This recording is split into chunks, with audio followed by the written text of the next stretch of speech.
네. 안녕하세요. 네. 저 경영학 객관식 강의를 맡은 이인호라고 합니다. 네, 반갑습니다. 일단 이제 오늘 첫날 개강이고요. 이제 어떤 형태로 좀 진행을 하게 될 거냐면 일단 간단하게 뭐 객관식 문제 풀이반이긴 하지만 오리엔테이션 잠깐 간단하게 드릴 거고요. 그 다음에 이제 나머지 내용들의 진도 쭉 나가도록 할 건데 일단 그 강의 기획서 말고요. 한 장짜리 또 나눠드린 자료 있죠? 예, 그거 가지고 그냥 간단하게 말씀을 좀 드리겠습니다. 그럼 이제 첫 번째 이제 Q&A랑 학습 상담과 관련된 내용 들어가 있고요. 보시는 것처럼 이제 여러분들 공부하시면서 이제 질문 사항 있으시면 그 이제 학교개발학원 홈페이지 안에 그 제 강사 게시판 있으니까 이제 그 강사 게시판 이용하셔서 질문글 올려주시는 방법이 있고요. 그다음에 그 강사 게시판에다가는 이제 정오표하고 이제 기타 자료들 조금 올라가 있으니까 그것도 참조하시면 되고 그다음에 이제 강사 게시판이 아니라면 이제 이메일 통해서 저한테 질의응답 해줄 수 있을 테니까 그 이메일 확인하시면 되겠습니다. 그다음에 이제 제가 개인적으로 운영하는 카페 하나가 있어서 네이버 카페 그 가입하시면 그 카페 통해서도 질의응답 가능하다라고 보여지고요. 그다음에 이제 어차피 이렇게 매일 오실 거니까 수업 시간 통해서도 질의응답은 당연히 가능합니다. 그래서 그렇게 진행할 거라고 말씀을 좀 드리게 되는 거고, 그다음에 이제 일정 잠깐 보시면 그 3월 23일 오늘부터 3월 31일까지 진행하게 될 거고요. 그 매일 진행하게 될 텐데 시간은 저녁 6시 30분부터 10시까지 총 6회 진행할 겁니다. 근데 그 오늘부터 다음 주 목요일까지면 7번이잖아요. 근데 그 중간에 3월 29일은 일단 수업이 없어요. 그래서 그거 빼고 총 6번 수업 진행될 거라고 보시면 됩니다. 그래서 일정은 그렇게 확인해 놓으시면 되고, 그다음에 교재는 이제 뭐 이미 다 가지고 계시겠지만 2022 공인노사 객관식 경영학 제5판 그 제가 작성한 거고요. 예, 도서출판 새흐름에서 나온 교재 가지고 강의를 진행할 거고, 딱 노무사 시험 때문에 만들어 온 교재라고 보시면 되세요. 그래서 이 교재 가지고 강의를 진행할 건데 일단 어떤 느낌을 가지고 만든 교재이긴 하냐면 그 이제 여러분들 이제 2차 시험 일반적으로 이제 노무사 공부하시는 분들은 2차 시험 같이 겸해서 하시니까 그 인사관리는 당연히 필수 과목이니까 있을 거고, 그다음에 경주 선택하시는 분들이요. 예, 경주 선택하시는 분들은 그냥 요 한 권 가지고 끝낼 수 있게끔 만들어 놓은 목표를 가지고 만들어 놓은 책이라고 보시면 되고, 그렇지 않은 분들은 이제 이미 기본 강의 있고 기본서 있으니까 그 기본서까지 같이 활용하시면 되는 상황이라고 보시면 되세요. 그래서 그런 목적의 교재라고 보시면 되고, 그다음에 이제 그 교재 구성 잠깐 보시면 이제 교재 쭉 넘겨보시면 제 설명 들으시면 되는데, 이 교재는 이렇게 세 가지 부분으로 구성되어 있다라고 보시면 되세요. 그래서 파트 1, 파트 2, 그다음에 부록이라고 하는 세 개의 부분으로 구성되어 있다라고 보시면 되는데, 어떤 형태의 의미를 가지고 있냐면 이제 파트 1은 핵심 정리라고 되어 있어요. 그래서 이제 지금까지 출제됐던 노무사 1차 경영학 기출문제들 있잖아요. 그 기출문제들을 그 연도별로 정리한 것이 아니라 이제 주제별로 정리를 해서 각 주제를 모두 몇 개를 발췌해 드렸냐면 23개의 주제를 발췌한 거예요. 그리고 그렇게 23개의 주제가 발췌된 다음에 그 각 주제별로 앞에 간단하게 요약 정리하고 그 뒤에 관련 기출문제들을 붙여놓은 형태, 그런 형태가 된다라고 보시면 되는 거고, 그렇게 해서 이제 파트 1 핵심 정리가 진행된다라고 보시면 되고요. 그 다음에 이제 파트 2는 역시 여러분들 이제 실전에 들어가시면 총 25문항 경영학시험 문제 보실 거고요.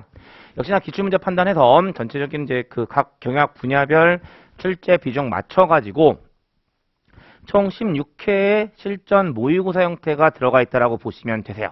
그래서 그게 바로 이제 파트 2가 된다라고 보시면 되고, 기본적으로 노무사 기출문제에 대한 그런 난이도 정도보다 조금만 높게 만들어 놓은 교재라고 보시면 되는 겁니다. 그 다음에 이제 세 번째 부록에 들어가시면 역시 이제 산업인력공단에서 그 여러 가지 자격증들을 관리하는데 경영학을 시험 과목으로 가지고 있는 게 모두 3개예요.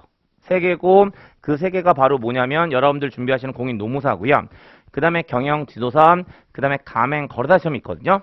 그런데 일단 가맹 거래사 시험은 기출문제들을 분석해보면 좀 여러분들 쪽과는 결이 좀 다른 부분들이 있어요. 특히나 가맹 거래사 같은 경우는요, 회계학이랑 재무관리에 대한 비중이 상당히 좀 높고요. 그 다음에 문항 수도 25문항이 아니라 40문항으로 되어 있습니다. 그래서 그쪽은 이제 포인트가 좀 다르기 때문에 담아놓고 있지 않는 거고, 대체 경영 지도사 시험은 현재 이제 25문항씩 시험 보고 있고요.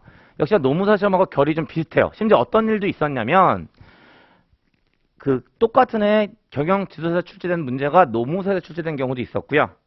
노무사에 출제된 경우가 경영 지도사에 출제된 경우도 있었습니다. 그러니까 그게 그런 상황이니까 이제 다른 쪽 시험을 갖고 간다고 했을 때 경영 지도사 시험을 보시는 것은 분명한 의미가 있다라고 보여지거든요. 그래서 그런 이유 때문에 이제 최근 3개년 경영 지도사에서 기출된 경영학 1차 시험 문제들을 같이 수록해 놓은 거니까 참조하시면 되는 거고, 그렇게 해서 이제 책이 파트 1, 파트 2, 이제 부록으로 구성되어 있다라고 보시면 되는 거거든요. 근데 이제 일단 요 교재를 지금 제한된 시간 안에 전부 다 강의할 수는 없어요. 전부 다 강의할 수 있는 상황은 아니라서 일단 요번 객관식 문제 풀이반에서 어느 쪽을 가지고 강의를 진행할 거냐면 파트 2, 실전 모의고사를 이제 중점으로 강의를 진행할 겁니다. 물론 그 지금 정리하는 관점에 대한 것도 있을 거고, 그다음에 솔직히 이제 제가 느끼고 있는 바로는 분명히 경영학이 처음이신 분들도 있으실 거예요.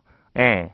그러니까 이제 그런 것들을 제가 모르는 바가 아니기 때문에 그런 것들을 고려하면서 이제 실전 모의고사 풀어가면서 그냥 답만 체크하는 형태 절대로 아닐 거고요. 관련 문제들에 대한 내용들을 좀 정리하면서 한 회차를 가지고 경영학을 다시 한번 쭉 훑어볼 수 있는, 다시 여기서 좀 그 과장해서 말씀을 드리면 6번의 강의 동안 총 16번을 경영학을 회독수를 늘려가는, 예, 그런 형태로 강의가 진행될 거지 단순하게 단반 체크한 형태의 강의는 아닐 거라고 보시면 되세요. 그래서 그렇게 좀 진행할 거다라고 보시면 되는 거고, 근데 그거 하기 전에 뭘 좀 하려고 하냐면, 역시 제가 이제 농사 쪽에 강의하면서 가장 그 아쉬운 부분이 뭐였냐면, 일반적으로 이제 여러분들 농사 1차에서 경영학 시험 준비하실 때 패턴들이 있더라고요. 그러니까 일단 2차랑 같이 병행하시면 인사랑 경조는 이제 그 경영학에서 얘기하는 인사관리 쪽, 인적자원관리 쪽하고 조직행동 쪽이 겹치니까 이제 그건 따로 안 보시고 가고, 그다음에 뭐 원론적인 내용들은 뭐 그냥 상식적으로 해결하면 된다라고 보시면 되는 거고, 그 이제 남는 분야가 생산 및 운영관리, 마케팅, 재무관리, 회계학 4개가 되거든요. 예. 근데 역시 농사 시험 준비하시는 분들 입장에서 숫자에 대한 그 거부 반응들이 많으세요. 예. 심지어 어느 정도냐면 노경을 하시는 분들도 1차는 경영학 시험 보시니까. 예. 그러니까 그런 상황이다 보니까 재무관이나 회계학을 접고 가시는 분들이 너무나 많으세요. 예. 물론 그게 지금까지 가능했던 이유가 좀 있어요. 예. 다른 게 아니라 지금 경영학이 선택 과목으로 되어 있다 보니까 표준 점수를 전환하는 형태를 가지고 있고요. 그 표준 점수 전환했을 때 가장 큰 장점이, 그러니까 그 어떤 특징이 있냐면 전부 다 못 보면 점수 올라가는 거예요. 그러니까 대동단결 하시고, 모든 분이 대동단결 하셔가지고 재무관 회계학을 접어야지 라고 생각하면 절대 손해보는 부분이 없었던 거였거든요. 예. 근데 그러다 보니까 아무래도 재무관이나 회계학을 접고 오히려 이제 말문들로 구성되어 있는 생산 운영관리나 마케팅 쪽을 잡아가야지라는 형태의 전략들을 많이 세우시더라고요. 예. 근데 뭐가 제가 아쉬웠던 거냐면, 사실은 재무관이나 회계학에 대한 기출문제들을 보면 정말 조금만 정리하시면 다 맞출 수 있는 것들이에요. 예. 그러니까 그냥 버리기 너무나 아깝다는 거죠. 그 다음에 출제 비중을 보면 어느 정도의 출제 비중들을 가지고 있다라고 보시면 되냐면요. 그러니까 일단 다른 분야부터 말씀드리면 경영 언론, 경영 전략, 인적 자원 관리, 조직 행동론, 이제 여러분들이 주력으로 하시는 그 분야들, 그게 대충 몇 퍼센트의 비율로 출제가 되냐면 45%에서 50% 정도예요. 그러니까 사실 그것만 가지고 알점수 60점을 맞을 수는 없다는 거거든요. 네, 어쨌든 그게 한 50% 정도 된다라고 보시면 되고, 그 다음에 생산 운영 관리와 마케팅 25%, 재무관리랑 회계학도 25%예요. 그러니까 생각보다 적은 비중이 아니거든요. 그리고 조금만 그 약간 허들만 여러분들께서 가지고 계시는 그 숫자에 대한 막연한 거부 반응, 그것만 살짝 이겨내시면 생각보다 못 풀 문제들은 없어요. 기출 문제들을 보면. 그러니까 그런 것들에 대한 아쉬움이 있기 때문에 어떤 형태로 진행을 할 거냐면, 이제 총 6번인데 5번은 실전 모의고사 풀이에 좀 정리를 할 거고요. 한 번은요, 재무관리랑 회계학에 대한 내용 간단하게, 오늘이 되겠죠. 오늘이 될 텐데 회계학이랑 재무관리에 대한 내용들을 간단하게 좀 정리할 거고요. 그 다음에 관련된 기출 문제들은 쭉 한번 풀어볼 거예요. 그래서 결론적으로 어떻게 강의가 진행된다라고 보시면 되냐면, 일단 오늘은 그 밑에 이제 강의 진도 보시면 아시겠지만 이제 오리엔테이션 이제 좀 이따 마무리 지을 거고, 그다음에 재무관리랑 회계학에 대한 개념 정리와 그 교재로 이야기했을 때 핵심 정리 21번과 22번이에요. 그 두 개에 대한 내용들을 좀 정리하면서 관련된 기출문제 쭉 풀어보면서 재무관리랑 회계학 정리할 거고요. 그다음에 내일부터 1회부터 16회까지 회차별로 하나씩 정리해 나간다라고 보시면 되는 겁니다. 그래서 그렇게 진행할 거고, 그런 관점에서 이제 오늘 이후에 재무관리 안 보셔도 좋아요. 회계학 안 보셔도 좋아요. 단 오늘만큼은 집중해서 재무관리와 회계학에서 그나마 몇 개라도 좀 건져가겠다는 생각. 예. 아까도 말씀드렸지만 25% 많으면 30%까지예요. 그러니까 절대로 적은 숫자 아니고 그 부분들만 좀 정리한다는 생각으로 끌고 가셨으면 좋겠습니다. 그래서 그런 느낌들을 가지고 이야기를 좀 하게 될 거고요. 그게 이제 이번 객관식 문제풀이반 강의에서 제가 가지고 있는 기본적인 취지들이라고 보시면 되세요. 그래서 오리엔테이션 간단하게 이 정도 말씀드리고 넘어가도록 할 거고, 이제 오늘 해야 될 이야기들, 재무관리랑 회계학에 대한 내용들 이야기할 거고요. 다시 한번 말씀드리지만 물론 생소한 부분이다 보니까 좀 힘들게 느껴질 수 있어요. 하지만 최대한 이번 시간에 집중해서 그냥 여러분들 1차 시험에 필요한 재무관리랑 회계학은 오늘 다 마무리 짓는다. 물론 이제 앞으로 계속 문제 풀이하면서 실전 모의고사에 재무관리랑 회계학 문제들 들어가 있을 테니까 그건 계속 반복적으로 보겠지만 회계학과 재무관리는 기본적으로 그냥 오늘 여기서 끝낸다 라는 마인드로 좀 같이 따라와 주셨으면 좋겠습니다. 그럼 이제 교재 어디 보시게 되냐면 157페이지예요. 157페이지 보시면 21번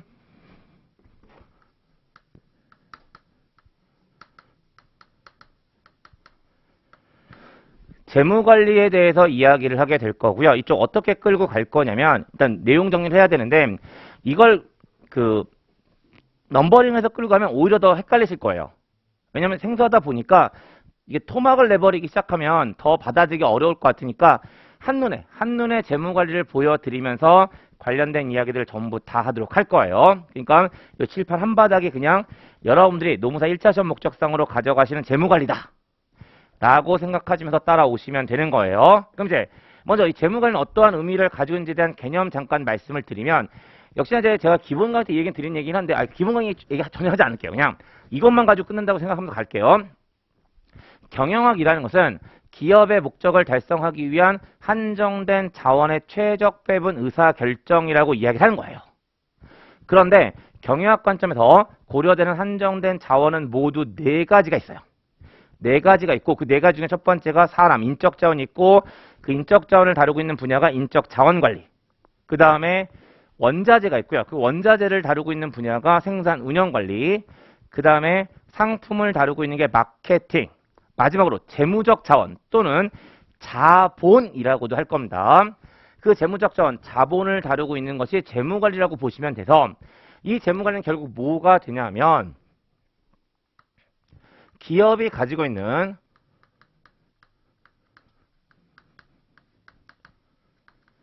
한정된 자본의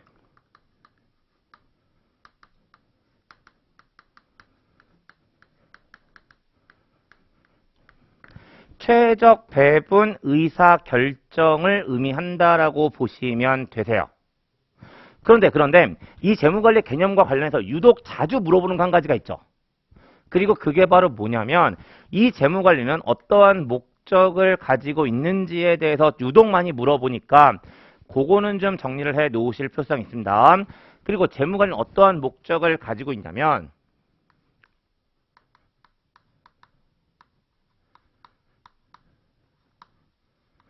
기업 가치의 극대화라는 목표를 가지고 있다고 보시면 되세요. 그런데 이 기업 가치라는 것이 여러 가지로 표현이 될 겁니다. 그리고 그 여러 가지가 뭐가 될 거냐면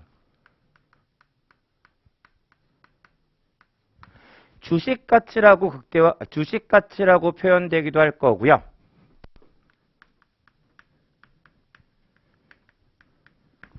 주주의 부라고 표현되기도 할 거예요. 그 다음에 뭐라고도 표현하게 될 거냐면 자기자본이라고 표현될 수도 있어요. 다 똑같은 얘기입니다. 다시 말씀드려요. 재무관리의 목표는 기업 가치의 극대화, 주주 부의 극대화, 주식 가치의 극대화 또는 주가의 극대화 똑같은 얘기죠. 주식 가치가 주가가 될 거니까. 그 다음에 자기자본의 극대화라는 것들의 표현을 가지고 이야기를 할 거다라고 보시면 되는 거고요. 그랬을 때 가장 오답으로 많이 넣는 게 뭐냐면 이윤의 극대화예요. 그러니까 우리가 일반 주제 기업의 목적이라고 했을 때 이윤의 극대화라는 표현들을 많이 쓰잖아요. 또는 이익의 극대화 이런 표현들을 많이 쓰시는데 재무관리의 목적으로 이윤의 극대화나 이익의 극대화는 아닌 거예요. 예.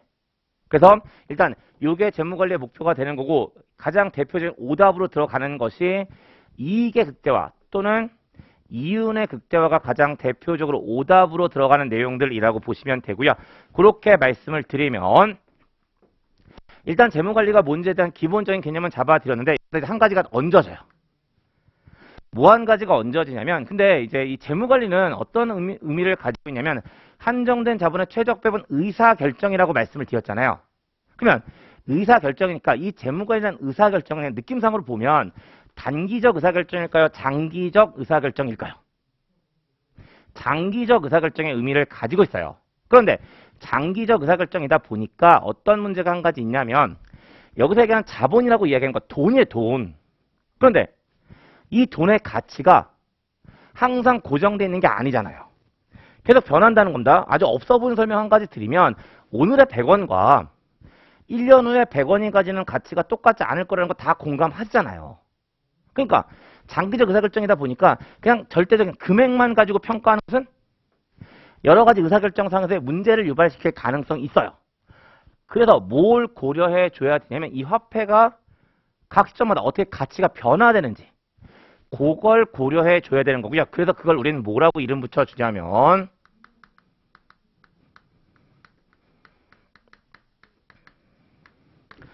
화폐의 시간가치라고 이름을 붙여주는 겁니다. 말 그대로 동일한 금액이라도 시간에 따라서 가치가 달라진다라고 이야기하게 되는데 이 화폐의 시간가치가 발생하는 이유가 있어요.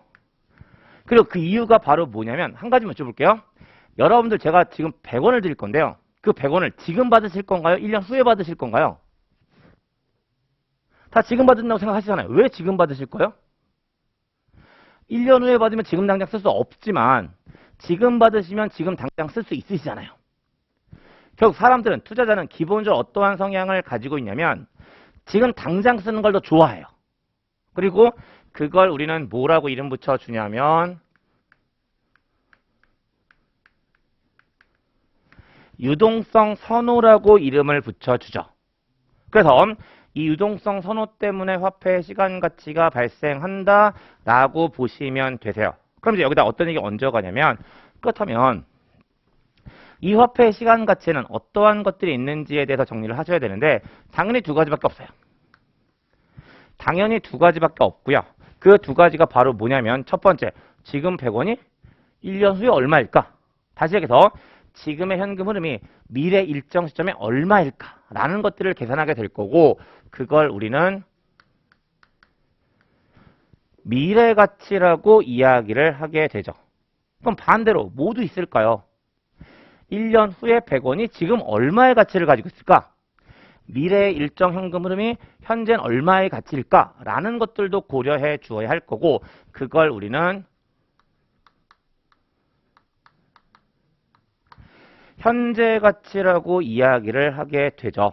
그래서 화폐의 시간 가치는 미래 가치와 현재 가치라고 이야기하는 두 가지로 나누어진다라고 보시면 되고 나중에 기출문제 풀이에서 보시겠지만 이제 뭐가 물어봐질 거냐면 미래 가치를 계산하는 것과 현재 가치를 계산하는 것들을 물어볼 겁니다. 물론 어느 쪽의 가능성이 훨씬 높으냐면 현재 가치를 계산하는 걸 물어볼 가능성이 훨씬 높아요.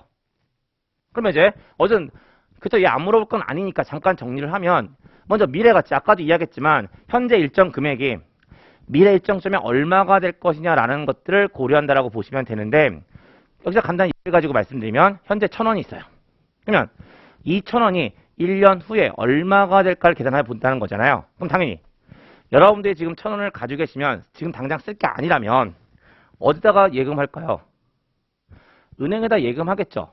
그리고 1년 후가 되면 얼마를 받을 거냐면 원금 1,000원과 거기에 대한 이자를 받을 거라는 거예요. 그리고 미래 가치는 어떠한 의미를 가지고 있다고 보시면 되냐면 현재 금액 원금에다가 이자를 더해서 구한다라고 보시면 되세요. 그런데 이 이자를 계산하는 방식이 사실은 크게 두 가지가 있어요. 두 가지가 있고요. 그 두 가지가 바로 뭐냐면 단리법이라고 하는 것과 복리법이라고 이야기하는 두 가지로 나누어진다라고 보시면 되는 겁니다. 그러면 단리법은 뭐고 복리법은 뭐냐라는 건데 단리법은 원금에는 이자가 붙지만 이자에는 이자가 붙지 않는 거예요. 이에 반해서 복리법이라는 것은 원금뿐만 아니라 이자에도 이자가 붙는 거다라고 보시면 되는 거거든요. 그럼 이제 요거 간단히 얘 가지고 이제 계산하는 방식 보시면 되는데, 역시 이 원금이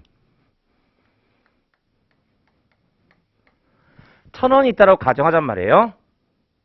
그러면 이 1,000원이 2년 후에 1년 후는 똑같을 거라서 2년 후에 얼마의 금액이 될지 한번 생각해 보자는 거고요. 방법은 두 가지라고 말씀드렸어요. 단리법과 복리법 두 가지가 있다라고 말씀을 드린 거잖아요. 그럼 먼저 단리법도 보시면 천원은행에 예금하면 단리법이에요.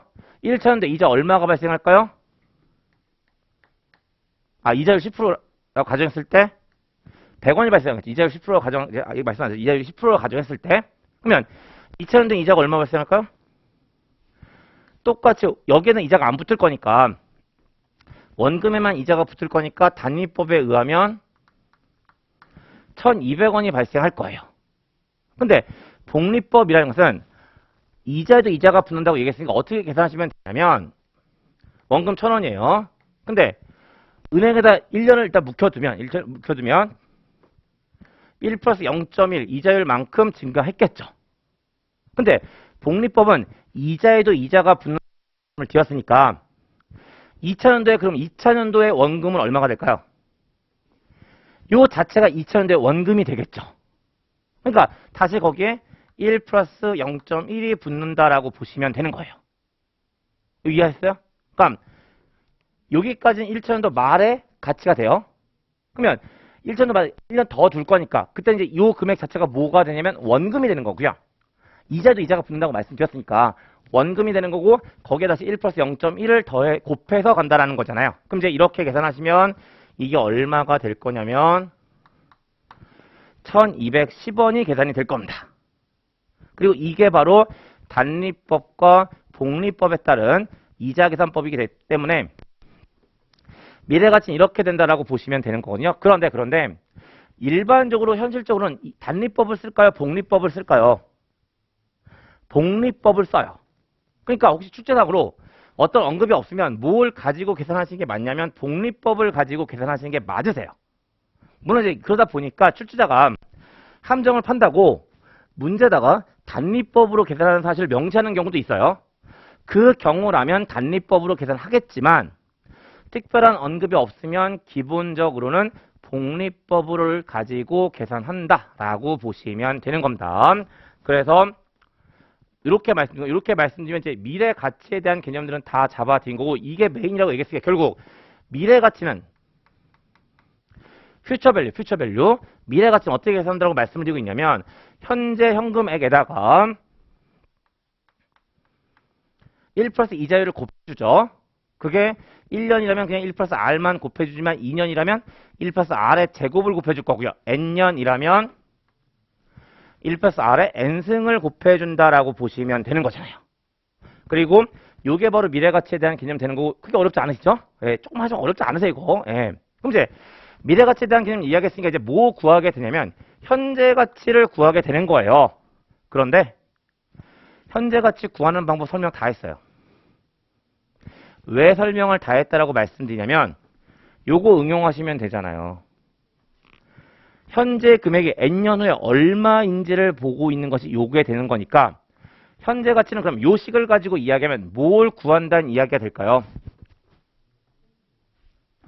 미래 가치에서 1 플러스 R에 N승으로 나눠준 걸 구한다는 얘기가 되는 거잖아요. 그러니까 이 현재 가치는 어떻게 구하게 되는 거냐면 이제 여기서 얘기하는 이 C는 현재 금액이라면 미래 일정 시점의 C가 되는 거죠. 여기서 C는 요 C랑 요 C는 다른 거예요. 요 C는 현재 현금 흐름을 얘기하는 거고요.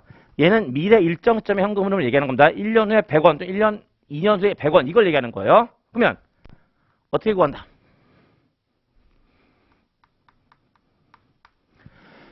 (1 플러스 R에) N승으로 나누어서 구한다라고 보시면 되는 거죠. 결국 간단하게 이해를 도와드릴 목적으로 예시 하나 들어서 말씀을 드리면 1년 후에 1,000을 이자 10%로 현재 가치로 할인하면 1,000 나누기 1.1로 계산하면 된다라고 이야기를 하게 되는 거예요. 그리고 그게 바로 현재 가치가 된다라고 보시면 되는 거고 한 가지만 더 추가적으로 말씀드리면 이렇게 미래 시점에서 현금 흐름을 현재 가치로 바꾸는 것을 우리는 디스카운트, 할인이라고 이야기한다라고 말씀드리면서 할인이라는 용어에 대해서도 같이 말씀을 좀 드리게 돼요. 그리고 그렇게 말씀드리면 미래 가치를 구하는 것과 현재 가치를 구하는 것에 대한 이야기들은 전부 다 말씀을 드렸는데 요걸 응용하는 것까지도 물어볼 거니까 그것까지 말씀을 드리면 근데 이 현재 가치를 구하는 것은요. 단순하게 현재 가치를 구하는 것보다는 뭘 물어볼 가능성이 높으냐면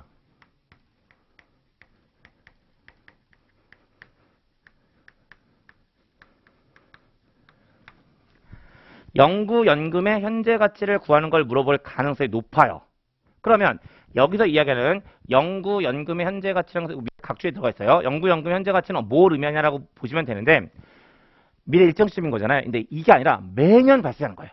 그러니까 그걸 뭐라고 이야기하냐면 연금이라고 이야기가 되는데 그 연금이 언제까지 발생하게 되냐면 무한정 계속 영구죠. 그러니까 계속 연금이 발생할 때 그걸 어떻게 이제 현재 가치를 구하느냐라는 건데 이걸 이제 공식을 도출하는 방법은 아마 여러분들 고등학교 때 걸로 기억되는데 수학 시간 보면 무한등비급수 구했던 기억이 있으실 거예요. 예. 그러니까 그 무한등비급수를 이제 가지고 구하게 되는데 지금 그걸 얘기할 필요는 없는 거고요. 그러니까 지금은 그냥 공식만 기억해 놓으시면 되시는데 이 영구연금 현재 가치를 구하는 공식은요. 크게 두 가지로 나눠져요. 예, 크게 두 가지로 나눠지고 어떻게 두 가지로 나누어지냐면 이 연금액이 매년 성장 없이 동일한 금액으로 발생하는 경우가 있어요. 그런데 또 한 가지는요. 어떤 연금액이 있을 때 얘가 매년 5%, 매년 10% 하는 형태로 일정한 비율로 성장을 하는 경우가 있고요. 이 두 가지 상황을 가지고 영구연금의 현재 가치를 구하는 문제를 물어볼 겁니다. 그리고 이쪽은요. 일단 아까 얘기했지만 무한등비급수를 지금 얘기할 수 있는 상황은 아니라서 공식으로 외우시면 되는데 성장이 없는 경우에 영구연금의 현재 가치는 어떻게 구하게 되냐면 미래 첫 번째 시점에서 현금 흐름을 이자율로 나눠주게 되는 거예요. 그럼 여기서 간단히 예를 가지고 말씀드리면 1년 후부터 1,000원씩 계속 매년 발생할 거예요. 그리고 이자율이 10%라면 그러한 영구연금의 현재 가치는 얼마가 될까요? 1,000원을 0.1로 나눠주게 될 거니까 10,000원이 된다라고 보시면 되는 거죠. 그리고 그게 바로 성장이 존재하지 않는 경우에 영구연금의 현재 가치를 구하는 공식이 된다라고 보시면 되세요. 그 다음에 성장이 있는 경우가 있다는 거죠. 그러면 성장이 있는 경우는 앞으로 1차년도 말에 발생하는 그 연금액에다가 뭘로 나눠주냐면 여기서 얘기하는 주인은 성장률이에요. 그래서 할인을 해서부터 성장률을 빼준 걸로 나누어 준다라고 보시면 되는 거고 그래서 이해를 도와드리기 위한 목적으로 간단한 예를 들어서 이야기하면 역시나 1년 후부터 1년 후에 1,000원이 들어올 거예요. 1,000원이 들어오는데 계속 1,000원이 들어오는 게 아니라 매년 5%씩 성장을 한다는 거죠. 그러면 어떤 의미를 가지냐면 올해 말에 1,000원이 들어오면 그 다음엔 얼마가 들어온다는 이야기일까요? 1,050원이 들어온다는 얘기가 되는 거고요. 거기는 1,050원에 또 5% 성장해서 들어온다는 그런 구조가 된다는 거예요. 그러면 성장률은 5%임을 말씀드렸고요. 역시나 이자율이 할인율이 10%가 된다면 1,000원에 10% 빼기 5%가 되는 거니까 1,000원을 0.05로 나눠주면 되겠죠. 그리고 그렇게 나눠주게 되면 이러한 경우에 영구연금의 현재 가치는 20,000원이 된다라고 보시면 되는 거죠. 그래서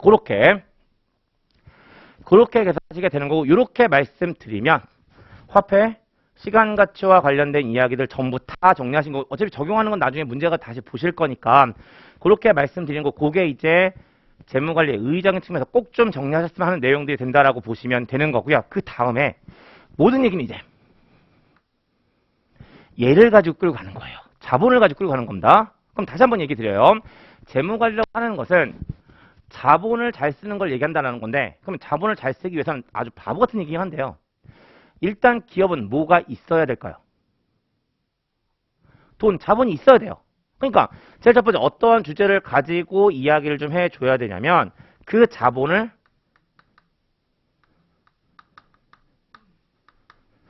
가지는 것과 관련된 이야기가 돼야 되죠. 그래서 뭐와 관련된 개념들을 좀 정리하셔야 되냐면 자본의 조달과 관련된 개념들을 정리를 하셔야 된다라고 보시면 되세요. 그럼 이제 그 얘기 가지고 자본이 조달되고 나면 이제 기업은 자본을 가지고 있을 거니까 그 자본을 뭐 하면 될까요? 쓰면 돼요.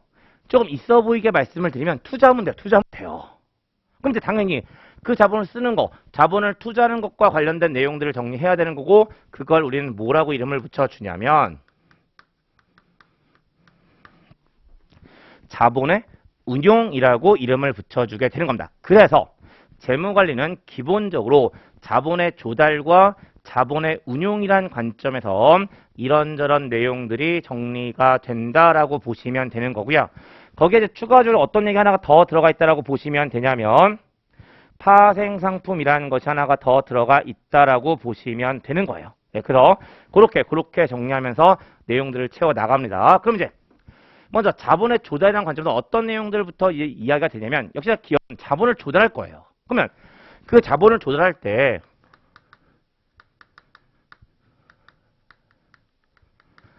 아무렇게 하지는 못할 거고요. 그 자본을 조달하기 위한 활동들이 있다라고 보시면 되는 거잖아요. 그래서 제일 첫 번째 뭐에 대해 정리하시냐면 이 자본 조달 활동이라는 것이 있다는 건데 이 자본 조달 활동과 관련해서 뭐가 정리되냐면 이 자본 조달 활동은 딱 두 가지밖에 없어요. 어떻게 두 가지밖에 없냐면 역시 기업의 자본을 조달하기 위해서는요. 금융기관을 이용하는 방법과 이용하지 않는 방법이 있는 거예요. 그랬을 때 금융기관을 이용하지 않으면 기업이 어떻게 하는 걸까? 직접 하는 거예요. 그러니까 그걸 우리는 뭐라고 이야기할 뿐이냐면 직접 금융이라고 하는 것 뿐이죠. 근데 어떤 방법도 있을 거라고? 금융기관을 이용하는 방법도 있을 거라고요. 그리고 그걸 우리는 뭐라고 이름을 붙여주냐면 간접금융이라고 이름을 붙여주는 거죠. 그래서 자본 조달 활동은 직접 금융을 통한 것과 간접 금융을 통한 걸로 나눠진다라고 말씀드리면 직접 금융과 간접 금융에 대한 개념까지 잡아드렸고 여기다 뭐 하나 이제 교재가지고 얹어 놓으셔야 되냐면 그랬을 때 직접 금융의 방법에는 어떤 것들이 있고 간접 금융의 방법에는 어떠한 것들이 있는지를 좀 정리해 놓으시면 되세요. 물론 이걸 둘 다 외우시면 오히려 헷갈리시니까 어떻게 하는 방법이 있을까요? 한쪽을 기억하시면 나머지는 한쪽은 나머지려니 하고 가시면 되는 거잖아요. 그럼 이제 어느 쪽이 더 편하실 거냐면 이쪽이 더 편하실 거니까 교재 잠깐 보세요. 직접 금융의 가장 대표적인 방법 뭐 있을까요? 보통주나 우선주를 발행하는 방법. 다시 해서 주식을 발행하는 거예요. 그러면 주식을 발행할 때 금융권 끼지 않을 거니까 우리 기업이 직접 하는 거니까 직접 금융에 해당한다라고 보시면 되는 거고요. 그 다음에 회사채나 기업 어음을 발행하는 방법이 있다라고 보시면 되는 겁니다. 다시 한번 말씀드려요. 직접 금융을 통한 자본 조달 가장 대표적인 방법은 보통주나 우선주를 발행하는 방법, 주식을 발행하는 방법이 있어요. 그 다음에 회사채를 발행하는 방법이 있고요. 기업 어음을 발행하는 방법이 있다라고 보시면 되는 겁니다. 근데 그렇다고 이제 강의 중인데 나머지 그냥 포기하세요라고 말씀드릴 수는 없으니까 교재까지 다시 보시면 근데 이제 간접금융을 통한 방법은 어떤 것들이 있냐면 은행 차입. 아까 금융권을 이용한다고 말씀드렸으니까 은행 차입은 당연히 간접금융과 관련돼 있을 거고요. 역시나 매입 채무를 짓는 것 역시 간접금융과 관련돼 있다라고 보시면 되세요. 그 다음에 기업어음을 뭐 하는 거? 할인하는 거. 지금 요게 가장 이제 중요하게 구분을 하셔야 되죠. 기업어음을 발행하는 것은 직접 금융에 해당할 거고요. 기업 어음을 할인하는 것은 간접 금융에 해당한다고 말씀드리는데 여기서 얘기하는 할인은 어떤 의미라고 보시면 되냐면요. 아까 현재 가치로 바꾸는 거 할인이라고 말씀드렸잖아요. 똑같은 얘기긴 한데 기업 어음을 발행하면 그걸 다른 데 파는 거죠. 그리고 팔 때 비싸게 팔면 안 팔리니까 싸게 파는 거예요. 그리고 이제 그걸 뭐라고 얘기하냐면 기업 어음 할인이라고 이야기하게 되는데 그걸 일반적으로 누가 사줄까? 금융기관이 사주는 거예요. 그래서 기업어음의 할인은 간접 금융을 통한 자본 조달이 된다라고 보시면 되는 거고 그렇게 말씀드리면 직접 금융과 간접 금융에 대한 내용도 살펴보셨고 그렇게 정리하면서 자본 조달 활동에 대한 내용들을 정리하시는 거고요. 그 다음에 두 번째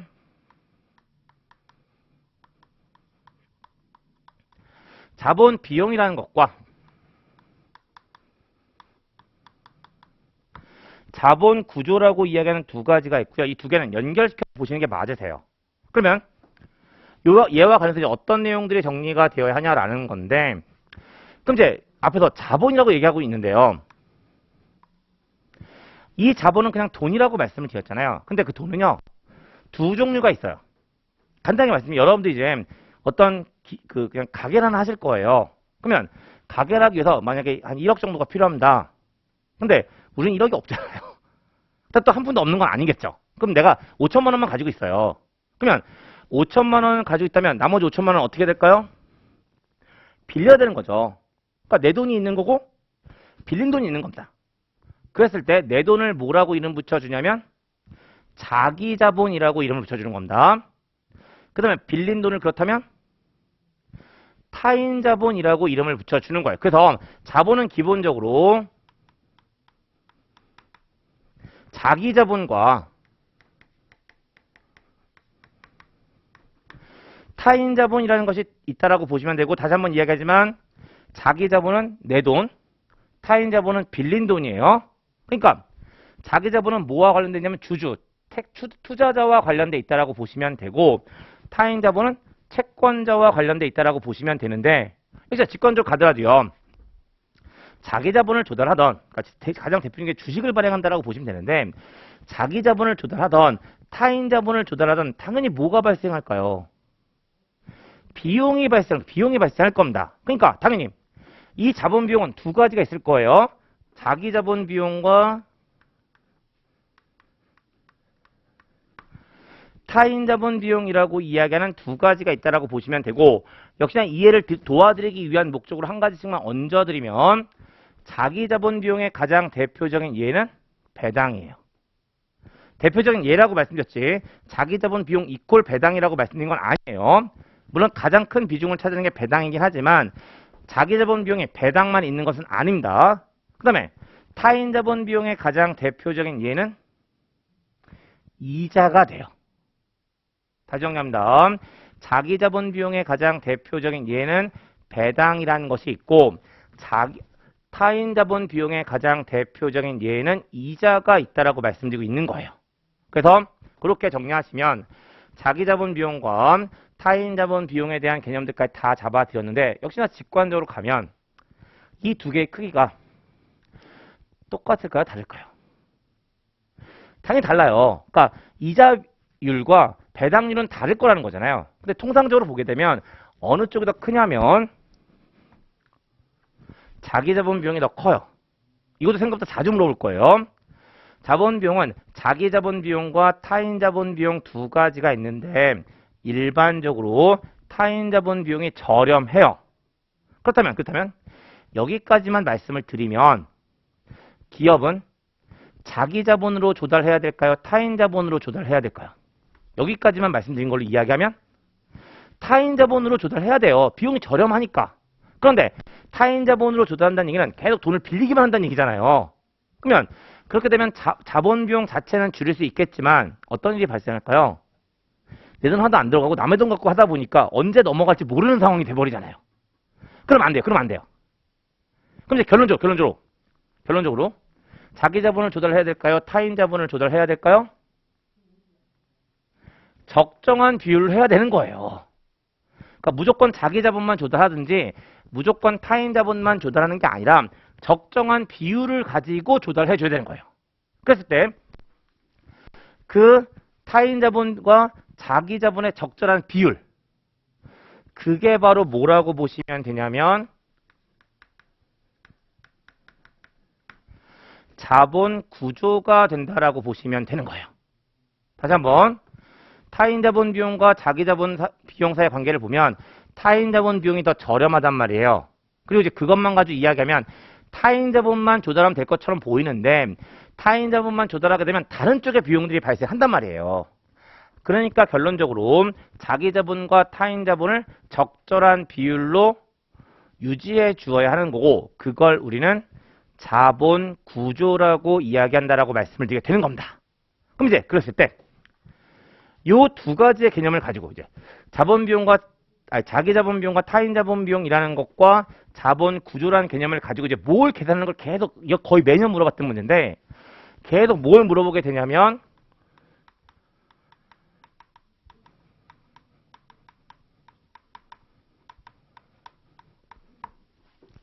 가중평균 자본비용이라는 것을 물어보게 되고요. 말 그대로 뭘까요? 가중평균한 자본비용이라고 보시면 되는 거예요. 그럼 이제 이 가중평균 자본비용이 어떠한 의미를 가지고 있는지를 확인을 시켜드릴 목적으로 간단히 예를 들면 그런 거예요. 지금 기업의 재무상태를 보게 되면 이쪽이 자산이에요. 이쪽이 자산이고요. 이쪽이 총자본이라고 보면 되죠. 그러니까 재무관리 관점이라면 자산이라는 표현보다는 총자본이라고 보시면 되는데 이미 앞에서 이야기한 것처럼 이 총자본은 두 가지로 구성되어 있죠. 그리고 그 두 가지가 바로 뭐냐면 타인자본과 자기자본이라고 이야기하는 두 가지로 구성되어 있다고 보시면 되는 겁니다. 그랬을 때 그 기업의 총자본이 100억이에요. 그리고 타인자본이 60억, 자기자본이 40억이라고 가정하겠습니다. 그러면 자본구조는 타인자본과 자기자본의 비율이 6대 4가 된다라고 보시면 되겠죠. 그리고 타인자본 비용이 아까도 저렴하다고 얘기했으니까 10%가 되고요. 자기자본 비용이 20%라고 가정하겠습니다. 그렇다면 이제 이 자료를 가지고요. 가중평균 자본 비용은 어떻게 구하면 될까요? 타인자본 비용이 10%예요. 그런데 전체 비중이 100억 중에 60억이니까 0.6의 비중을 가지고 있는 거고요. 자기자본 비용의 20%에다가 전체 100억 중에 40억의 비율을 가지고 있으니까 0.4를 곱해주면 되겠죠. 그리고 요거 계산하시면 여기가 6%, 여기가 8%가 되니까 14%가 계산된다고 보시면 되겠죠. 그리고 이렇게 말씀드리면 가중평균 자본비용을 구하는 것까지 전부 다 말씀을 드린 거예요. 그리고 그렇게 정리하시면 자본비용과 자본 구조에 대한 내용들을 보셨는데 한 가지 얹어드릴 건 뭐냐면 얘가 뭐라고 말씀을 드렸냐면 타인자본 비용이라고 말씀드렸고요. 아까 말씀드렸지만 타인자본 비용의 가장 대표적인 예가 뭐라고요? 이자라고요. 그 다음에 자기자본 비용의 가장 대표적인 예가 배당이라고 말씀을 드렸는데 배당은 이익을 나눠주는 거니까 세금의 영향을 안 받겠죠. 하지만 타인자본 비용은 이자니까 당연히 기업 입장에서 비용의 의미를 가지고 있기 때문에 세금을 늘려줄까요? 줄여줄까요? 줄여주죠. 비용이 커지면 세금을 줄여줄 거예요. 그러니까 세금을 고려해줘야 되기 때문에 여기 들어가는 타인자본 비용은 그렇다면 세전 타인자본 비용이 들어가야 될까요? 세후 타인자본 비용이 들어가야 될까요?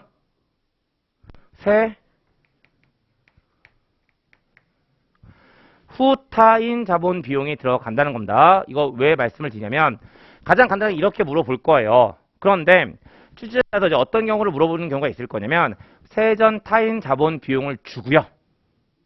거기다가 추가적인 자료로 법인세율을 같이 주는 경우가 있을 거예요. 그럼 이제 여기다 똑같이 갑시다. 지금 세금을 고려하지 않은 상태인데 만약 이게 세금이 고려돼서 법인세율이 40%라고 가정하자고요. 그렇다면 세후 타인자본 비용은 어떻게 구하면 될까요? 세전 타인자본 비용이 10%, 법인세율이 40%라면 세후 타인자본 비용은 6%가 돼요. 잠깐 다시 말씀드리면 세전과 세후의 관계 보시면 세후는 어떻게 구한다라고 보시면 되냐면 세전에다가 1-세율을 곱해준다라고 보시면 되세요. 그러니까 아까 세전이 10%고 법인세율이 40%라고 가정하면 세후는 6%가 된다라고 보시면 되는 거라고요. 그래서 그렇게까지 말씀드리면 자본 비용과 자본 구조와 관련된 이야기들까지 다 말씀드렸고 그럼 이제 한 가지 개념이 더 들어가서 넘기시면 뭐가 하나 더 들어가 있냐면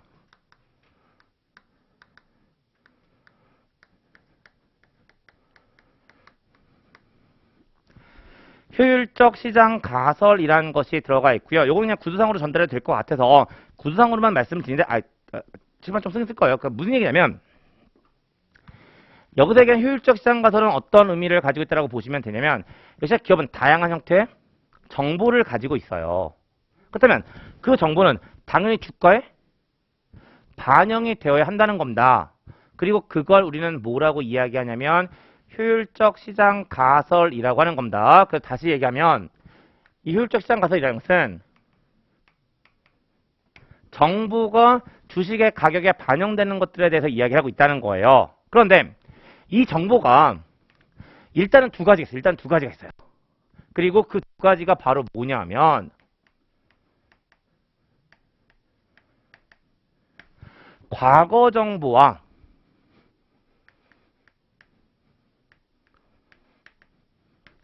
미래 정보가 있다라고 보시면 되세요. 그런데 이 미래 정보는 다시 두 가지로 나눠져요. 어떻게 두 가지로 나눠지냐면 다른 사람들에게 공개된 정보와 공개되지 않은 정보로 나누어지는 거예요. 그럼 이제 결론적 정보는 세 가지죠. 이제 그러면 과거 정보가 있고 공개된 미래 정보가 있고 공개되지 않은 미래 정보가 있다는 거예요. 그럼 이제 이 정보들이 주가에 반영이 돼야 되는데 당연히 제일 처음에 뭐가 먼저 반영될까? 과거 정보만 주가에 반영되는 경우가 있어요. 그리고 그걸 우리는 뭐라고 이야기하냐면 약형 효율적 시장 가설이라고 이름을 붙여주는 거예요. 그 다음에 과거 정보뿐만 아니라 공개된 정보까지 주가에 반영되는 효율적 시장 가설이 있다라고 보시면 되고 그걸 우리는 준강형 효율적 시장 가설이라고 이름을 붙여주게 되죠. 그 다음에 마지막으로 과거 정보와 공개된 정보뿐만 아니라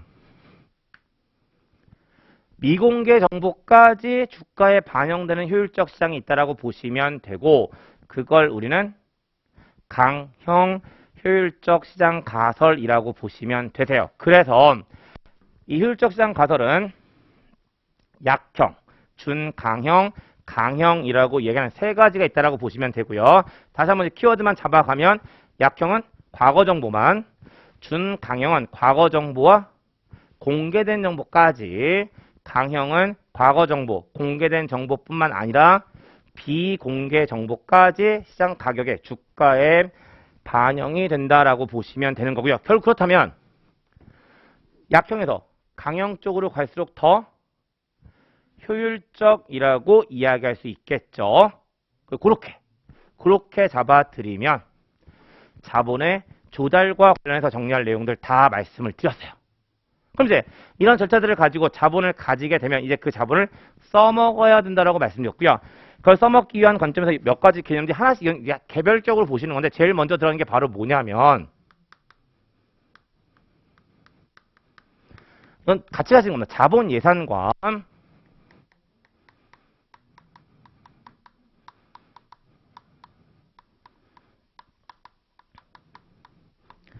투자안의 경제성 분석이라는 것에 대해서 이야기를 하게 되는 겁니다. 그럼 이제 하나씩 개념을 잡아가면 먼저 자본 예산이라는 거고요. 이 자본 예산은 뭐라고 보시면 되냐면 아까도 이야기했지만 자본을 운영한다는 것은 투자한다는 의미를 가지고 있죠. 근데 당연히 기업 입장에서 투자한다면 당연히 다양한 뭐가 있을까? 투자안들이 있을 거고요. 그 투자안들 중에 가장 좋은 투자안을 선택하는 거. 그게 바로 자본 예산이라고 보시면 되세요. 결국 여기서 얘기하는 자본 예산은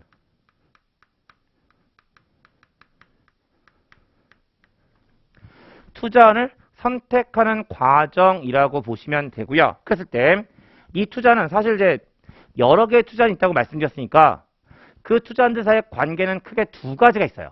그리고 그 두 가지가 바로 뭐냐면 독립적 투자안과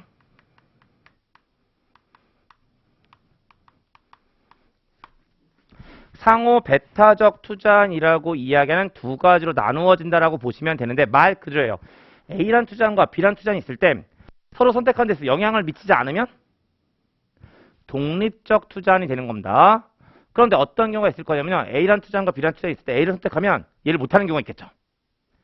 그리고 그런 경우 우리는 상호 배타적 투자안이라고 보시면 되고요. 가장 대표적인 상호 배타적 투자안 보시게 되면 어떤 토지가 있어요. 거기다가 아파트를 지을 건지 상가를 지을 건지. 라는 투자안 두 개가 있다면 아파트를 지으면 상가는 못 짓는 거고 상가를 지으면 아파트를 못 짓는 거잖아요. 그러니까 그런 것들이 바로 가장 대표적인 상호 배타적 투자안의 경우라고 보시면 되고요. 그래서 투자안이라는 것은 독립적인 투자안과 상호 배타적인 투자안으로 나눠지게 되고 독립적이라는 것은 그 투자안이 다른 투자안에 미치는 영향이 없는 경우, 상호 배타적이라는 것은 어떤 걸 선택했을 때 다른 것을 하지 못하는 경우라고 보시면 되세요. 이제 그렇게만 정리하시면 자본이 산의 자체와 관련된 얘기는 크게 어렵지 않은 거고요. 그 다음에 얘가 핵심이죠. 투자안의 경제성을 분석하는 것이 가장 핵심적인 내용, 이거 노무사 시험도 너무나 자주 물어보고 있는 내용이긴 합니다. 그러면 이제 여기서 이야기하는 투자안의 경제성 분석이라는 것은 어떠한 의미를 가지고 있냐면 일단 여러 가지 투자안들이 있다면 그 투자안을 투자해야 되는지 말아야 되는지를 분석해 줘야 되는 거잖아요. 그 투자안이 좋은 투자안인지 그렇지 못한 투자안인지를 분석해 주어야 하는 거고 그게 바로 투자안의 경제성 분석이라고 보시면 되는데 역시나 그런 투자안의 경제성을 분석하기 위해서는 다양한 방법들이 있을 거예요. 그리고 그 방법들에 대해서 여러분들께서는 정리를 하셔야 되는데 투자안의 경제성 분석이라는 관점에서 여러분께서 시험 목적상으로 정리하셔야 되는 방법은 모두 5가지예요. 그리고 5가지가 바로 뭐냐면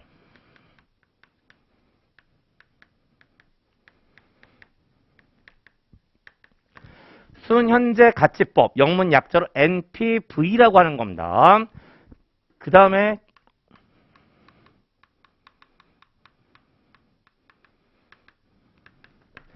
내부 수익률법이라는 것이 있고요. 그 다음에 세 번째 수익성 지수법이라는 것이 있고 그 다음에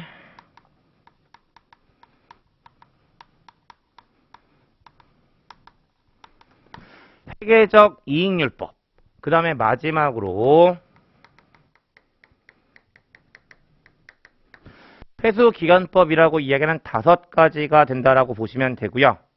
그래서 이 5가지에서 어떤 것들을 일단 정리하셔야 되냐면 각각 방법에 대한 개념들을 좀 잡아 가셔야 되세요. 그럼 먼저 순현재 가치법부터 말씀을 드리면 말 그대로 순현재 가치를 가지고 투자안의 경제성을 분석하는 방법이라고 보시면 되는데 그렇다면 이제 모든 키는 이 NPV 순현재 가치를 계산하는 것에 모든 키는 다 갈 겁니다. 그럼 이제 이 순현재 가치가 뭐라고 보시면 되냐면 일반 투자안을 보게 되면 현금 유입이 발생할까요? 현금 유출이 발생할까요? 당연히 둘 다 발생할 겁니다. 현금 유입만 발생하는 투자는 없을 거고요. 현금 유출만 발생하는 투자는 있다면 그거 하지 않는 게 맞는 거잖아요. 그러니까 대부분의 투자안들은 현금 유입과 현금 유출이라는 것이 존재한다고 보시면 되는데 그 현금 유입과 현금 유출의 시점이 똑같지 않을 거예요. 뭐 예를 들어서 당장 현금 유출이 발생하지만 현금 유입은 1년 후에, 2년 후에, 3년 후에 이렇게 계속 발생할 거잖아요. 그러니까 뭘 구할 수 있을 거냐면 현금 유입액의 현재 가치에서 현금 유출액의 현재 가치를 빼준 것을 구할 수 있을 거고요. 그게 바로 순현재 가치라고 보시면 되겠죠. 한 번 더요. 순현재 가치라는 것은 현금 유입액의 현재 가치에서 현금 유출액의 현재 가치를 빼준 것을 의미한다라고 보시면 되고요. 그럼 당연히 어떻게 의사결정할까요? 순현재 가치가 0보다 크면 현금 유입액의 현재 가치가 더 크다는 이야기가 되니까 해당 투자를 채택할 거고 순현재 가치가 0보다 작다면 해당 투자는 기각한다라고 보시면 되겠죠. 그리고 그게 바로 순현재 가치법이라고 보시면 되고요. 그 다음에 두 번째 내부 수익률법이에요. 그러면 역시나 내부 수익률이 뭔지에 대한 개념을 잡는 게 제일 중요한데요. 여기서 얘기한 내부 수익률이라는 것은 현금 유입액의 현재 가치와 현금 유출액의 현재 가치를 일치시켜주는 할인율을 의미한다고 보시면 되고요. 이건 개념적으로도 많이 물어봤기 때문에 정리하시는 거고 구체적인 것들은 나중에 문제 푸는 과정에서 볼 거니까 지금은 개념만 잡으세요. 내부 수익률이라는 것은 현금 유입액의 현재 가치와 현금 유출액의 현재 가치를 일치시켜주는 할인율을 의미한다라고 말씀을 드렸습니다. 그럼 이제 당연히 어떻게 의사결정이 될 거냐면 기업이 하려는 자본 비용이 있을 거잖아요. 근데 그 자본 비용과 내부 수익률을 비교했을 때 내부 수익률이 크면 해당 투자는 채택하게 되는 거고 내부 수익률이 자본 비용보다 저렴하면 해당 투자는 기각하게 된다라고 보시면 되는 거죠.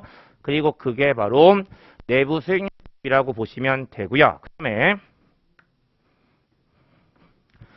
수익성 지수법이라고 하는 거고 역시나 수익성 지수에 대한 개념만 잡으시면 되는데 여기서 얘기하는 수익성 지수 역시나 불러드릴 테니까 한번 느끼시면 되세요. 현금 유출액의 현재 가치 분해 현금 유입액의 현재 가치를 의미한다라고 보시면 됩니다. 한 번 더요. 수익성 지수라는 것은 현금 유출액의 현재 가치분의 현금 유입액의 현재 가치가 된다라고 보시면 되거든요. 그럼 한 가지 여쭤볼게요. 수익성 지수에 대한 개념 잡아드렸으니까 그러면 이 수익성 지수를 가지고 투자의 채택, 기각 여부를 계산할 텐데 그 기준값은 0이어야 될까요? 1이어야 될까요? 1이어야 되죠. 이거 0으로 바꿔서 출제자가 말장난 무지하게 쳐드릴 거예요. 예, 그러니까 수익성 지수에서 투자를 채택할지 기각할지를 결정하는 값은 1이 된다고 보시면 되고요. 그러면 수익성 지수가 1보다 크다는 것은 현금 유입액의 현재 가치가 더 크다는 이야기가 되니까 채택하면 되고 수익성 지수가 1보다 작다라는 것은 현금 유출액의 현재 가치가 더 크다라는 이야기가 되니까 기각하면 되는 거예요. 그리고 그렇게 보시면 되고 그 다음에 회계적 이익률법 말 그대로 회계적 이익률을 가지고 계산한다라고 보시면 되고요. 여기서 회계적 이익률에 대한 개념 잡으시면 되는데 회계적 이익률이라는 것은 연평균 투자액 분의 연평균 이익을 의미한다라고 보시면 되세요. 그리고 그 회계적 이익률이 기업이 원하는 이익률보다 높으면 채택, 낮으면 기각이 된다라고 보시면 되는 겁니다. 그 다음에 회수기간법이라는 것에 대해서 이야기하고 있고 말 그대로 회수기간이라는 걸 이용하게 되는데 이 회수기간은 어떤 의미를 가지고 있냐면요. 일반적 투자자들을 보게 되면 처음에 현금 유출이 발생하고 매년 현금 유입이 발생할 거예요. 그럼 예를 들어서 지금 10,000원이 나갔어요. 그리고 매년 5,000원씩 들어오는 투자는 있다고 가정하잔 말이에요. 그러면 10,000원 나갔으니까 이걸 회수하는데 몇 년이 걸리는 걸까? 매년 5,000원씩 들어온다고 말씀을 드렸으니까 2년이면 되는 거죠. 이게 바로 회수 기간이라는 거예요. 그러면 각 투자자들마다 회수 기간이 계산되고 나면 역시나 기업이 원하는 회수 기간보다 회수 기간이 길면 기각하는 거고요. 기업이 원하는 회수 기간보다 해당 투자안의 회수 기간이 짧으면 채택하는 형태의 투자안의 경제성 분석 방법을 우리는 회수 기간법이라고 이야기한다라고 보시면 되는 거예요. 그리고 그렇게 말씀드리면 이 5가지 방법에 대한 것들을 보셨는데 이거 가지고요. 또 어떤 것들도 많이 물어보냐면 이미 설명 다 드린 것처럼 이 5가지 중에는요. 화폐의 시간 가치를 고려하는 방법과 화폐의 시간 가치를 고려하지 않는 방법이 있습니다. 이미 설명드렸으니까 이 5가지 중에 화폐의 시간 가치를 고려하는 방법은 몇 가지였을까요? 3가지였어요. 그리고 그 3가지가 뭐였냐면 여기까지였고요. 화폐의 시간 가치를 고려하지 않는 방법이 요 2가지라고 보시면 되고요. 요 갈래 태우는 거 노무사 시험에서 거의 자주 물어봤었어요. 그래서 수년내 가치법, 내부 수익률법, 수익성 지수법이라는 것은 할인 모형에 해당한다라고 보시면 되고요.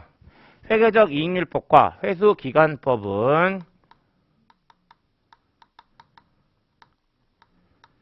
비할인 모형이란 사실까지 말씀을 드리게 되는 거고 그렇게 정리하시면 자본의 운영이라는 관점에서 첫 번째 꼭지에 대한 이야기들은 다 정리가 됐고요. 그 다음에 2번째 뭐에 대해서 보시게 되냐면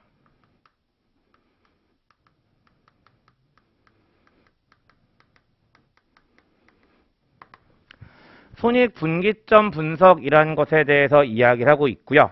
일단 역시나 교재랑 같이 병행해서 제 얘기 들으시면 일단 손익분기점이 뭔지에 대한 개념부터 들어가 있죠.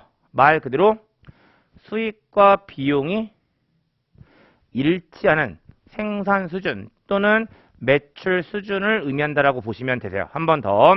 손익분기점이라는 것은 수익과 비용이 일치하는 생산 수준 또는 매출 수준을 의미한다라고 보시면 되는 거라고요. 그런데 제가 좀 전에 뭐라고 말씀드렸냐면 생산 수준 또는 매출 수준이라고 말씀을 드렸는데 왜 이게 설명이 가능해지냐면요.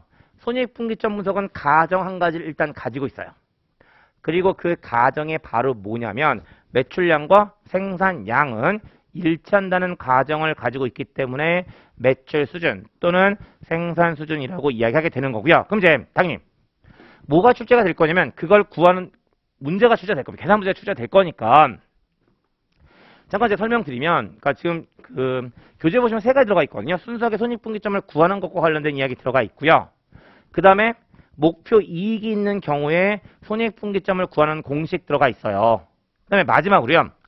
손익분기점이 아니고요. 손익분기 매출 액을 구하는 공식이 들어가 있는데 요거 일단 여기다 이렇게만 처리하고 이쪽에 공간이 있으니까 요건 잠깐 설명을 드릴게요. 그러면 일단 제일 기본적인 건 이 형태가 되니까 요 형태 먼저 말씀을 드리면요. 아까 얘기했지만 손익분기점 뭐라고요? 수익과 비용이 일치하는 점이라고 말씀을 드렸잖아요. 그럼 이제 수익은 어떻게 계산할 거냐면 단위당 판매 가격에다가 생산량 또는 판매량을 곱해서 계산하겠죠. 얘와 뭐가 일치해야 되냐면 비용이 일치해야 되는데 손익분기점은 그 비용을 어떻게 가정하고 있냐면 고정비와 변동비로 가정하고 있고요. 여기서 얘기하는 변동비는 생산량에 비례해서 발생하는 비용을 의미하고 고정비는 생산량과 무관하게 발생하는 비용이에요. 그러면 변동비, 생산량에 비례해서 발생한다고 말씀을 드렸으니까 어떻게 구하게 될 거냐면 단위당 변동비예요. 단위당 변동비에다가 생산량을 곱해주면 이게 바로 총 변동비가 되겠죠. 그 다음에 고정비는 생산량과 무관하게 발생하는 거니까 일정한 상수값을 가지고 있을 거예요.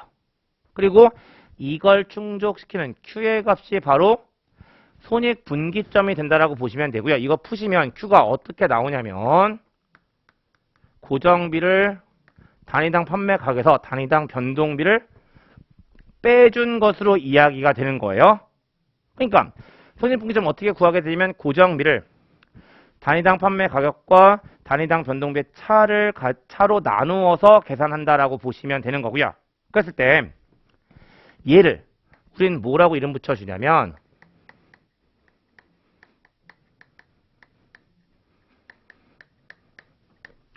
단위당 공원 이익이라고 이름을 붙여주고요. 이거 왜 설명드리냐면 문제상으로 가격과 단위당 변동비를 주는 게 아니라 이걸 줄 수도 있어요. 단위당 공원 이익을 줄 수도 있습니다. 결국 가격에서 단위당 변동비를 빼준 것을 단위당 공원 이익이라고 하기 때문에 손익분기점은 고정비를 단위당 공원 이익으로 나누어서 계산한다라고 보시면 되고 그래서 이 공식만 기억하고 계시면 출제가 되면 숫자 대입하는 게임밖에 안 될 거예요. 그래서 그렇게 말씀드리면 여기에 대한 이야기는 다 됐어요. 그 다음에 두 번째가 뭐냐면 이제 목표 이익이 있는 겁니다. 그러니까 이 경우라면 이익은 얼마란 이야기일까요?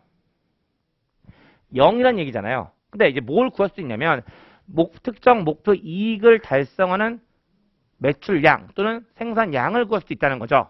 근데 어렵지 않아요. 이게 이익이 0이라면 목표이익이 만약에 있다면 어떻게 해주면 될까요? 여기다가 타겟 인컴이에요. 목표 이익을 더해주면 되잖아요. 비용 있는 거 거기 이익을 더해준 것만큼 팔면 되는 거니까.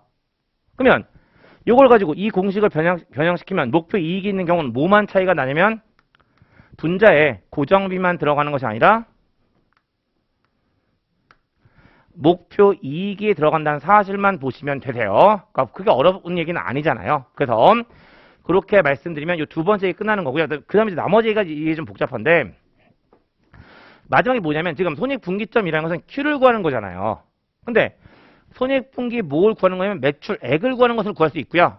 그 교재 159페이지 보면 너무 복잡하게 들어가 있고요. 그 식 신경 쓰지 마시고요. 그냥 여기다 적어드리면 손익분기 매출액은 어떻게 구한다라고 보시면 되냐면 고정비를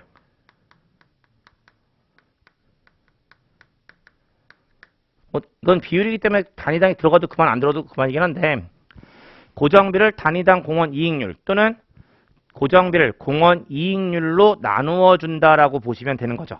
그럼 이제 공원 이익률이 뭔지에 대한 개념만 잡으시면 되는데 아까 얘가 공원 이익이라고 했잖아요. 그러면 공원 이익률이니까 뭐의 의미를 가지고 있을까요?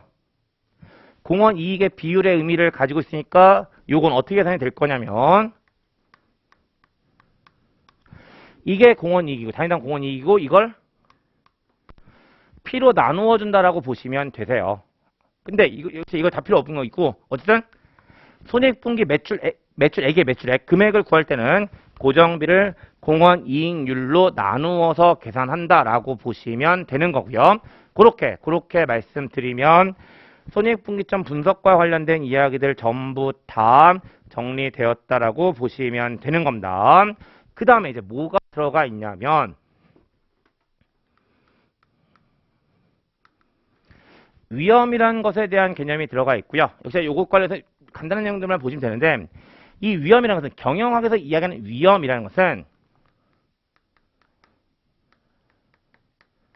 변동성 또는 변동 가능성의 의미를 가지고 있다라고 보시면 되고요. 이것도 종종 물어봐지는 내용 중에 하나이긴 한데 이 위험을 당연히 재무관리적으로 뭘 해야 되냐면 측정을 해 주어야 하는 거예요. 그리고 그걸 측정을 할 때 어떤 방법을 가지고 측정을 하게 되냐면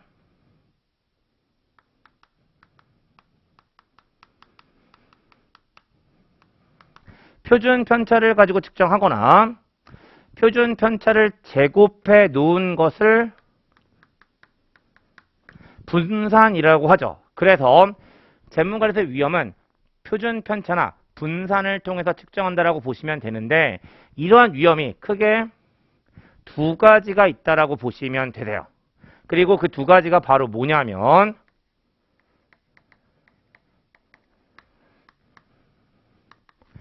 체계적 위험과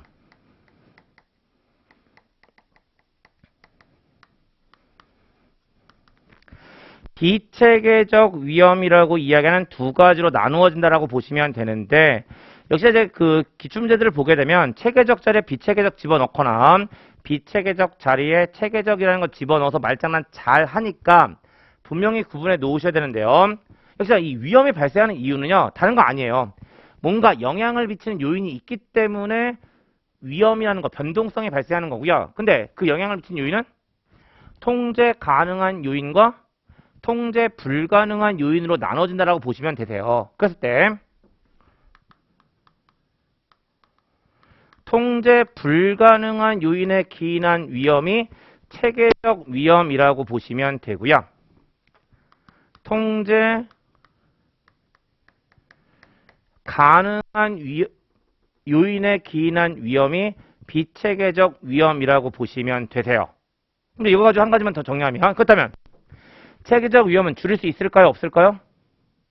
줄일 수 없고요. 비체계적 위험은 줄일 수 있다라고 보시면 되는 겁니다. 그래서 이 비체계적 위험을 뭐라고도 이야기하냐면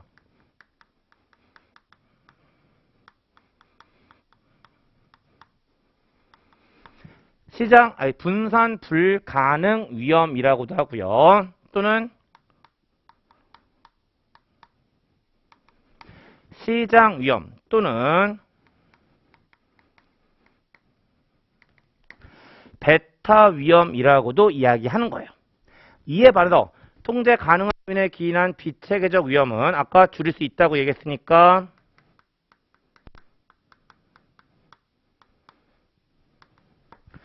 분산 가능 위험이라고 이야기하는 거고요. 이걸 뭐라고도 이야기하냐면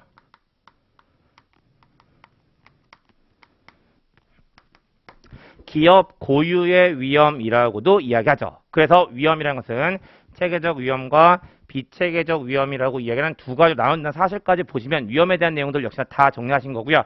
일단 시간이 좀 많이 돼서 일단 여기까지만 말씀드리고요. 잠깐 쉬었다가 뒷얘기 또 이어서 가겠습니다.